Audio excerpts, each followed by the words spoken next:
of placebos, in the biology of belief, you relate the story of the British physician Dr. Albert Mason back in the early 50s. Mason had tried to treat a 15-year-old boy's warts using hypnosis and actually did it successfully.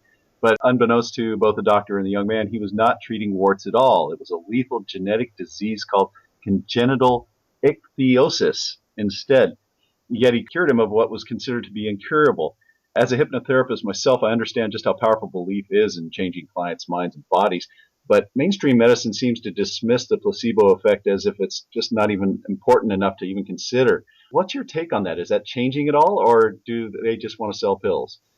Well, who controls the system? So if we start with the control system, it's the pharmaceutical industry. The doctors are unfortunately programmed to sell their drugs. So doctors are unknowingly drug dealers because the education and programming has them believe that the drugs that they're offering are effective, and yet many doctors, younger ones especially, begin to realize this is not true.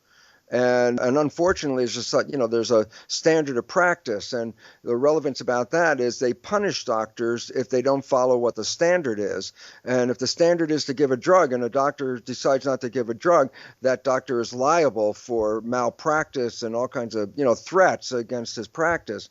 And this is how they constrain the medical profession, keep them locked into that drug situation.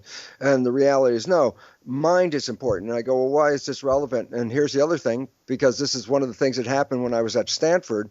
I was writing up a paper of my research at the end, and I used the word mind in my rough draft, talking about the mind. My colleagues were had an apoplectic fit. They went into craziness because I used the word mind, and they emphasized to me over and over again, mind is not a scientific term and cannot be used in a scientific paper. And so consequently, excluding mind is a standard process of Newtonian-based medicine, which is matter-based, because mind is not physical, or, it's not made out of substance.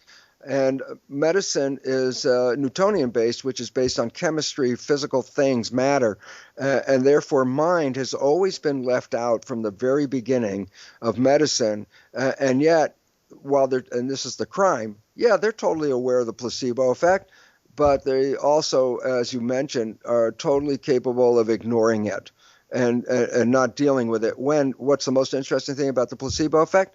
No side effects. That's really wonderful. And this is something that medicine has shied away from, not because of the doctors, but because of the pharmaceuticals' influence of the health profession. So that's why mind has been rejected. And yet, as we all know in this conversation, mind, and especially when you understand epigenetics, is where they're going to get messed up, because the change in epigenetics emphasizes the consciousness in the mind as the primary driver of genetic activity. There's a change coming, but we're midstream. It's just becoming introduced to a popular world, the concept of epigenetics.